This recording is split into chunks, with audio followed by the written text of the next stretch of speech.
अस्सलाम वालेकुम दोस्तों, कैसे हो? मुझे उम्मीद है कि आप सभी सही हो गए। न्यू अपडेट के साथ मैं आपके सामने फिर हाजिर हो चुके हैं और आज जो हम बात करेंगे काफ़ी बड़ी अपडेट है। जो क्या हम बात करने वाले हैं ये आपको जान लेना ज़रूरी है। काफ़ी ज़्यादा इम्पोर्टेंट जो है इन्फॉर्मेशन मैं आपको देने वाला हूँ। इसमें जो डोमेस्टिक वर्कर हैं उनके हवाले से बड़ी अपडेट आ रही है निकल के, तो आपको जान लेना ज़रूरी है। आपके लिए काफ़ी ज़्यादा इम्पोर्टेंट इन्फॉर्मेशन हो जाती है। और डॉक्टर नर्सेज वगैरह के हवाले से, टिकट के हवाले से, तो चलिए बिना देरी किए वीडियो शुरू करते हैं।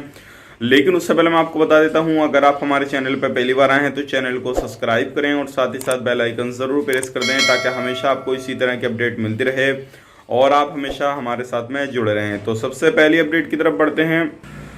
जो बड़ी अपडेट आ रही है निकल के, कल की डेट में कैबिनेट की मीटिंग हुई थी जिसमें मंजूरी दे दी गई है। डोमेस्टिक वर्कर जितने भी हैं जो 34 कंट्रियों के अंदर फंसे हुए हैं, किसी भी तरीके से किसी भी कंट्री के अंदर फंसे हुए हैं, तो उनको वापस लाने का ऐलान कर दिया गया है। अब जल्दी ही उन लोगों को वापस बुलाया जाएगा। लेकिन एक बड़ी अपडेट ये आ रही है और हैरानी कर देने वाली ये खबर है, आपको जान लेना ज़रूरी है। जो बाया किसी भी कंट्री को होकर आते हैं, जो लोग जो डोमेस्टिक वर्कर से अलग हैं, अगर किसी कंट्री भी होकर जाते हैं वो लोग, उनका खर्चा इतना नहीं आता है जितना खर्चा इन लोगों का बताया जा रहा है। राय के मुताबिक ये काफ़ी बड़ी अपडेट थी, सोचेगा आप लोगों तक शेयर की जाए। अब उनका जो खर्चा है, जो डोमेस्टिक वर्कर हैं, टिकट वगैरह का, क्वारंटीन वगैरह का, पीसीआर का और 3 टाइम खाना वगैरह आपको दिया जाएगा। सारा जो खर्चा बताया जा रहा है 600 केडी से 700 केडी के बीच में आपका खर्चा होने वाला है। तो एक ये डोमेस्टिक वर्कर के लिए काफ़ी ज़्यादा खर्चा होने वाला है। जो डायरेक्ट फ्लाइट जाएगी कुवैत के अंदर, वहाँ पे जाके क्वारंटीन रहेंगे, तो उनके लिए ये काफ़ी बड़ा खर्चा है। तो आप मुझे कमेंट में ज़रूर बताइए कि इस तरीके का खर्चा होना चाहिए था या नहीं होना चाहिए था। क्योंकि जो लोग किसी भी अदर कंट्री को होकर जाते हैं, जैसे कि दुबई, इथोपिया, अदर दूसरी कंट्रियों को जो चुन के जाते हैं, वहाँ पे क्वारंटीन रहते हैं, वहाँ का खर्चा उठाते हैं, टिकट का खर्चा उठाते हैं, 2-2 टिकट उनके पास में होते हैं, सारी चीज़ें होती हैं, तब भी उनका खर्चा 300 350 केडी तक पहुँचता है। लेकिन ये डायरेक्ट फ्लाइट जा रही है, फिर भी इतना खर्चा है।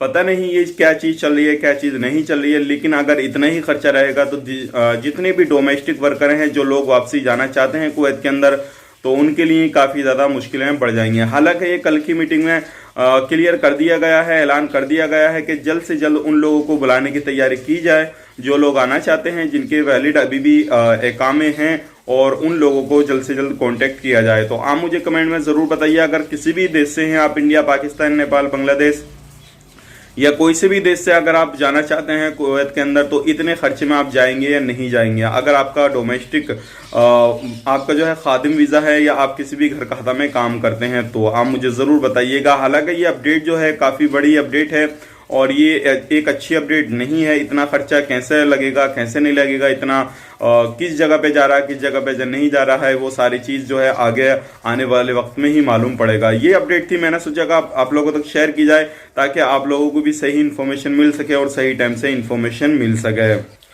अब बढ़ते हैं अगली अपडेट की तरफ। जो अगली अपडेट आ रही है टिकट के हवाले से आ रही है। अगर आप कहीं से भी टिकट वगैरह बुकिंग करते हैं तो सावधानी बरतें, ध्यान दें। और अगर कुवैत में किसी भी तरीके से टिकट बुक करके आप वंदे भारत मिशन के तहत इंडिया वापस आना चाहते हैं या पाकिस्तान वापस जाना चाहते हैं, किसी भी कंट्री में वापस जाना चाहते हैं, तो आपको ध्यान देना है, सावधानी बरतनी है। क्योंकि अभी कुछ ट्रेवल एजेंसी जो ऑफिस वगैरह हैं उनको बंद किया गया है, जो कि इलीगल तरीके से वो टिकट काटते थे, लोगों को 2 नंबर वाला टिकट देते थे, यानी कि कोई फ्लाइट वगैरह भी नहीं होती थी, उनके साथ में धोखाधड़ी का काम करते थे, उनके पास में लाइसेंस वगैरह कुछ नहीं था। तो ऐसे ऑफिसों को बंद किया गया है। तो आपको भी ध्यान रखना है, सावधानी बरतनी है, आप भी इस तरीके के चक्कर में ना पड़ जाएं। तो आपको ये सारी चीज़ का भी ख्याल रखना है। अब बढ़ते हैं अगली अपडेट की तरफ। जो अगली अपडेट आ रही है, जितने भी डॉक्टर, नर्सेज वगैरह हैं, अभी कुछ तो लोग जो थे पहले बुला लिए गए थे मिनिस्ट्री ऑफ हेल्थ की तरफ से, और लेकिन अब दोबारा से जो है उन लोगों की लिस्ट जारी की गई है, जिसके अंदर पासपोर्ट नंबर, इकामा नंबर, उनका कॉन्टैक्ट नंबर, ये सारी चीज़ें जो है पूरी लिस्ट बनाने के बाद में जारी की गई है। अब जल्दी ही जितने भी 34 कंट्रियों के अंदर या उनसे अलग कंट्रियों के अंदर जो आते हैं, मिनिस्ट्री ऑफ हेल्थ में काम करने वाले लोग आते हैं, जो मेडिकल स्टाफ में काम करते हैं, तो सभी लोगों को जल्द से जल्द अब वापस बुलाया जाएगा। तो आप अगर किसी भी तरीके से मेडिकल लाइन में काम करते हैं या आपके पास में कोई भी वहाँ पे पहले जॉब करते थे, तो जल्द से जल्द आपको बुला लिया जाएगा। अगर आपको जाना है तो ज़रूर अपनी पूरी तैयारी बना के रखें। इंशाल्लाह आपके पास में कभी भी कॉल वहाँ से इन्विटेशन आ सकता है और आपको जाना पड़ जाएगा। तो ये थी आज की बड़ी अपडेट। और सबसे पहली जो मैंने आपको अपडेट बताई जो कि खादिम वीज़ा के हवाले से थी, वो मुझे काफ़ी बुरी अपडेट लगी, क्योंकि हालांकि मेरा फ़र्ज़ बनता है आप लोगों को सही और गलत पूरी न्यूज़ देना। जो भी सही होती है आप लोगों के फ़ायदे वाली होती है वो भी न्यूज़ देना, जो आप लोगों को लॉस देती है वो न्यूज़ भी देना। लेकिन वो मुझे काफ़ी बड़ी बुरी न्यूज़ लगी, क्योंकि इतना खर्चा अगर एक खादिम वीज़ा करेगा तो वहाँ पे जाके कमाएगा क्या, और कब तक अपना जितना पैसा खर्चा करेगा वो 1 साल तो उसी को पूरा करने में निकाल देगा। तो ये थी आज की बड़ी अपडेट। आप मुझे कमेंट बॉक्स में ज़रूर बताइए कि आपको ये अपडेट कैसी लगी, कैसी नहीं लगी। और जो खादिम वीज़ा की जो अभी इन्होंने कैबिनेट की मीटिंग की थी उसके अंदर ये डिसीजन लिए कि 600 से 700 KD खर्चा आएगा, और भी अलग अलग तरीके से अपडेट आई हैं और पूरे तरीके से जो है तैयारी कर ली गई है। अब जल्दी ही उन लोगों को बुलाया जाएगा। तो आप मुझे ज़रूर बताइएगा कि आपको ये सारी जानकारी कैसी लगी। तो अब बढ़ते हैं अगली अपडेट की तरफ। अगली अपडेट आ रही है गिरफ्तारी के हवाले से। अगर आप कहीं पे भी काम करते हैं, कोई भी काम करते हैं, तो ध्यान रखना है, सावधानी बरतनी है। अभी काफ़ी ज़्यादा लोगों को जो है गिरफ्तार किया जा रहा है जिनके चेहरे पे मास्क वगैरह नहीं लगा हुआ है, जो सोशल डिस्टेंसिंग का पूरी तरीके से ख्याल नहीं रखते हैं, तो ऐसे लोगों को भी गिरफ्तार किया जा रहा है। हालांकि कुछ लोगों को जुर्माना देने के बाद में छोड़ दिया जा रहा है, कुछ लोगों को जेलों के अंदर भी डाला जा रहा है, क्योंकि अलग अलग जो है लोग जिस तरीके से उल्लंघन करता होते हैं उन्हीं तरीके से उनके साथ में व्यवहार किया जाता है। और अगर आप किसी भी दुकान पे, मकान पे, कहीं पे भी रहते हैं और काम काज करते हैं और आप किसी भी तरीके से चेक इन वगैरह वहाँ पे हो रहे हैं और अगर आपके पास में मास्क वगैरह नहीं लगा हुआ है, खास तौर से दुकान वालों के लिए, अगर आपके पास में मास्क नहीं लगा हुआ है तो हो सकता है आप पे पेनल्टी काफ़ी ज़्यादा पड़ जाए, काफ़ी ज़्यादा जुर्माना पड़ जाए और आपकी दुकान को भी बंद किया जा सके। क्योंकि काफ़ी सारी दुकानों को ऐसा है कि उनको वार्निंग देके छोड़ दिया गया है। सिर्फ फर्स्ट टाइम उनके साथ में ऐसा हुआ था, लेकिन नेक्स्ट टाइम में इस तरीके से कोई भी बंदा करता है या कोई भी दुकानदार करता है, अगर मास्क नहीं लगाता है, सोशल डिस्टेंसिंग का पूरी तरीके से ख्याल नहीं रखता है, तो उसकी दुकान को भी बंद कर दिया जाएगा।